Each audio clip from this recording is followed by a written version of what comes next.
Welcome to part 2 of how financial harmony makes the marriage work.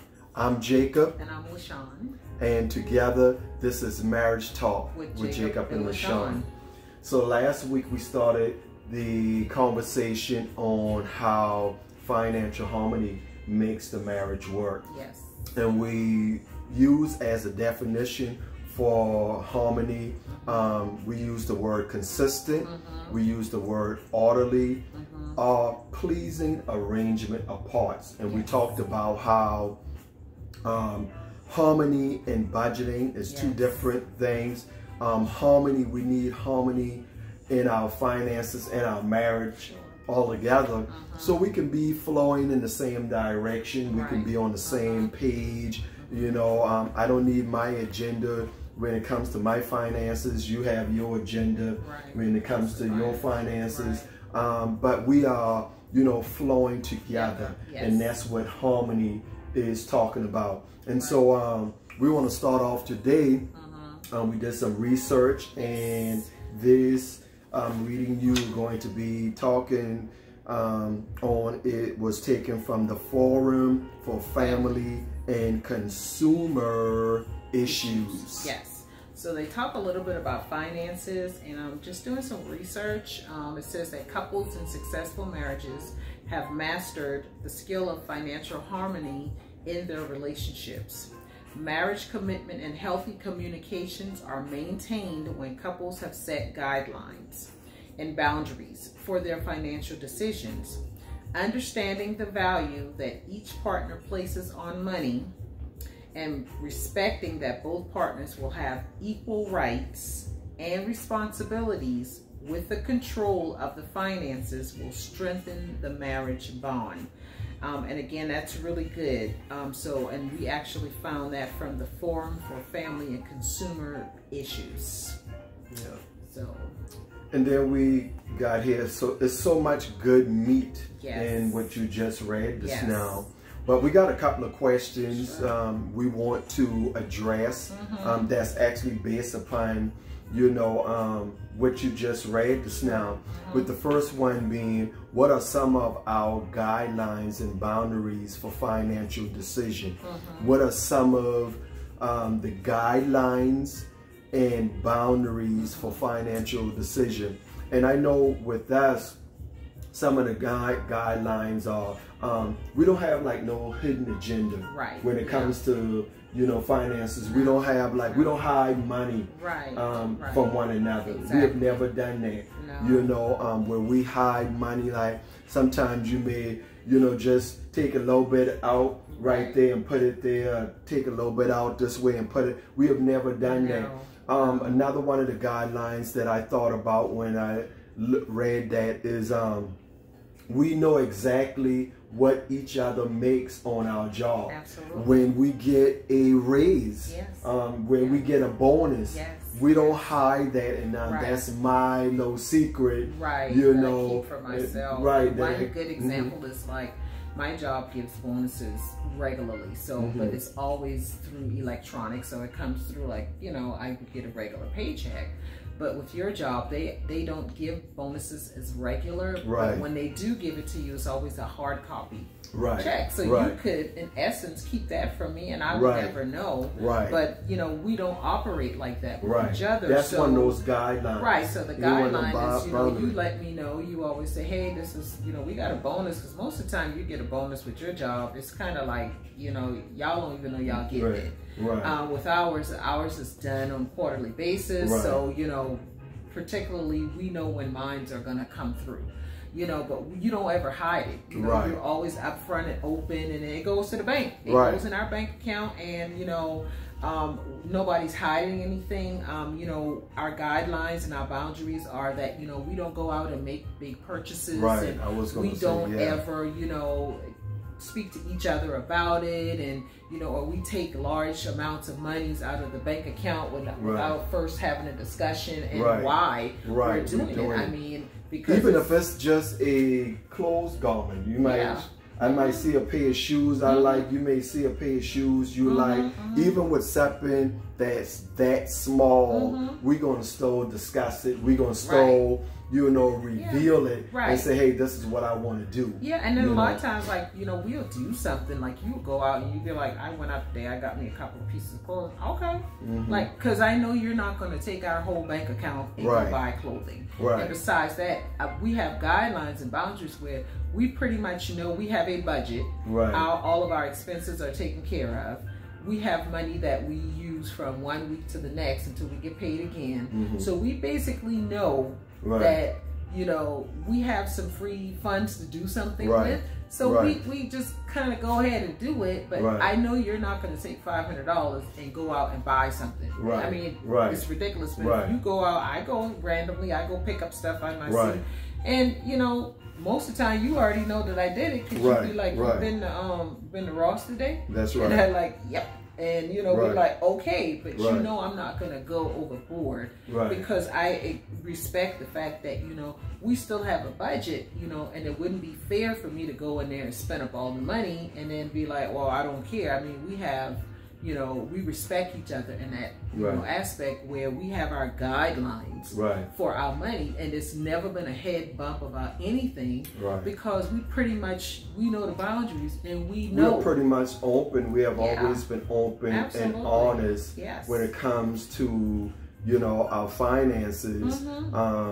And because of the fact that we have operated in harmony with one another, you know, we have always been pretty honest about that, about that issue, and not holding anything. And then the other thing that was in that article, which is another good question, how do we value money?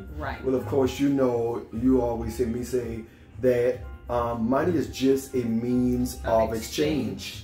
You know, it's when we have the wrong relationship with money personally that we have an issue. The Bible says the love of money is the root of all evil.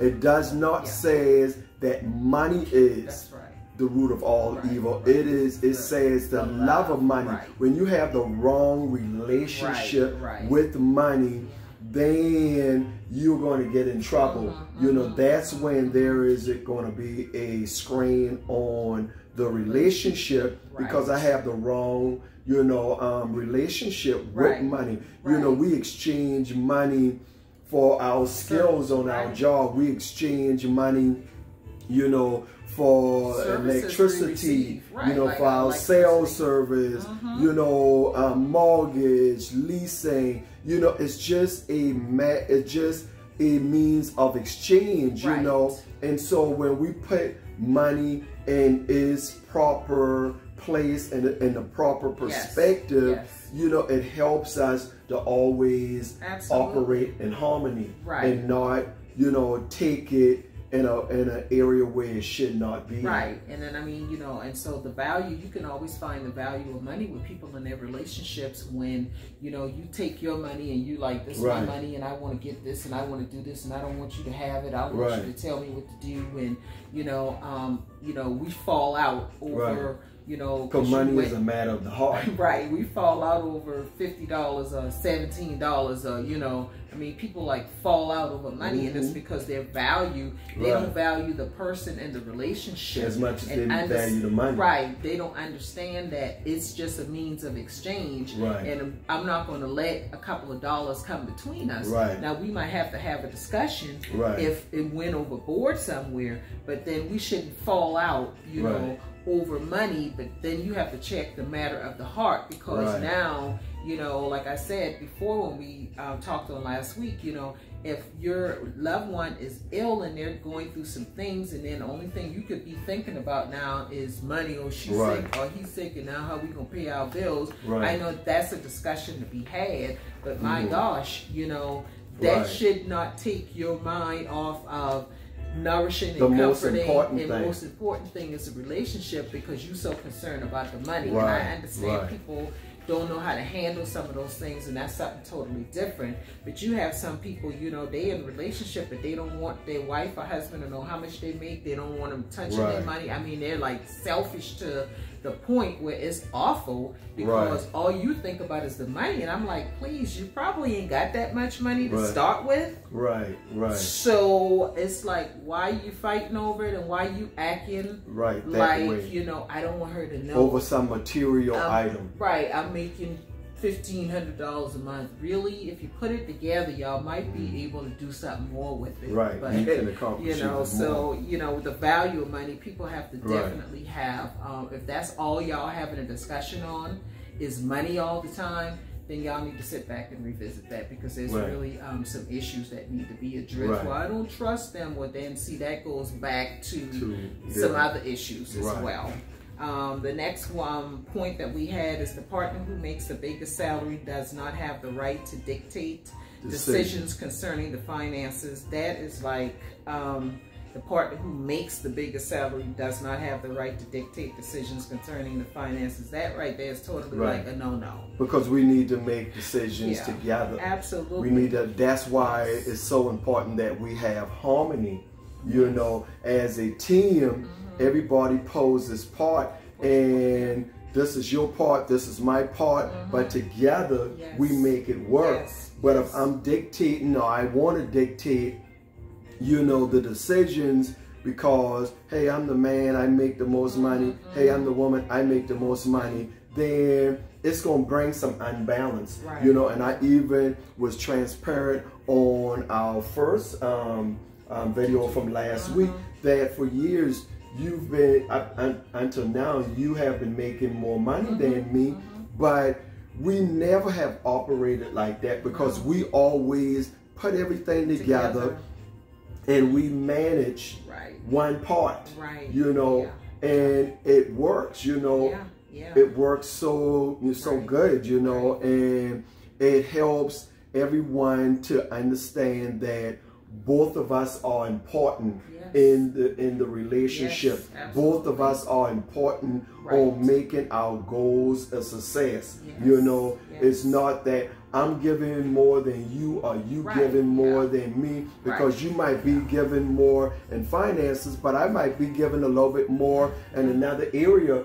But at the end of the day, it doesn't really matter who is giving more. It only matters that we accomplish the agreed upon goal, you know, and that's how any team is successful in whatever they're doing. And I mean, we have friends that that their wives have not worked out of the home in years, and the man is basically the breadwinner, but she's taking care of things at home. She's doing her part to make the relationship work. And she has just as much right to the finances that he has. And we know them personally, and they get along well. They don't. Money is not an object for them. They don't even have that discussion.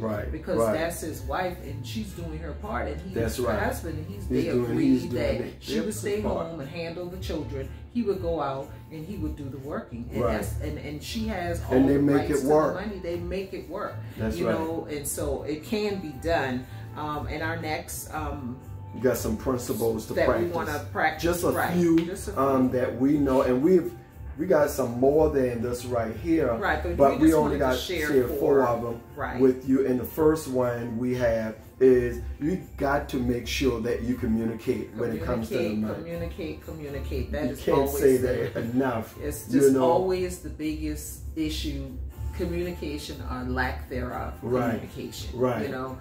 So, you know, you got to make sure you communicate with your partner. And, you know, people like look at movies and they see people sitting down with their budget and their money and their checks. And no, that's a real reality. That needs to be done. You need to communicate. You need to sit down. You need to bring your money together. Y'all need to bring the finances. Bring it all. That occurred before. You can't have hidden agendas. You got to be open, because that thing's going to be found out later. So that means that incurred before. If y'all got married, y'all know each other had that, bring it to the table. If y'all incurred that together while y'all together, then bring it to the table. Just bring it all and tackle the problem, and not tackling each other. And that's what people have to understand. So make sure you communicate. Our next one is our money together covers more ground. Perfect.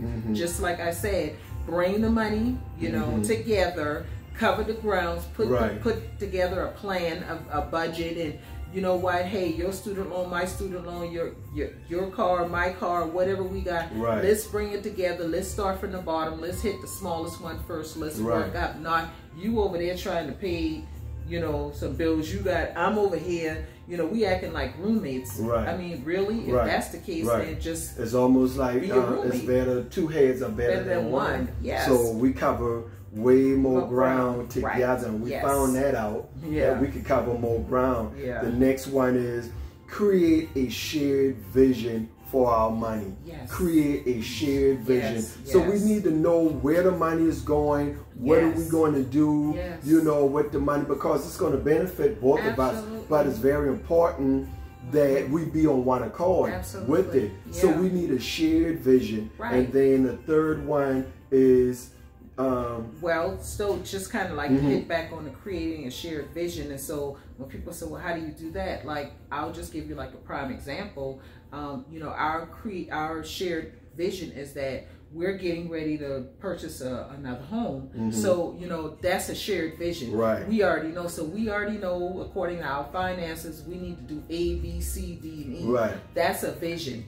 Me personally, I'm very, very turned on by the fact that we have a vision for our money. We don't want to call it. We don't want to call it. You ain't got, well, I'm going to open up a business and I'm going, what business? When that happened? No, we're doing this together. You know, we knew, okay, this is year 6 for us being here. It's time for us to purchase now. So that's a shared vision for our money, because we need to do it together. And if we do want to open up a business, we need to sit down and communicate first on it, because that's a good thing. But is that the thing that we need to do now? You know, is that going to be beneficial for the team right now at this moment?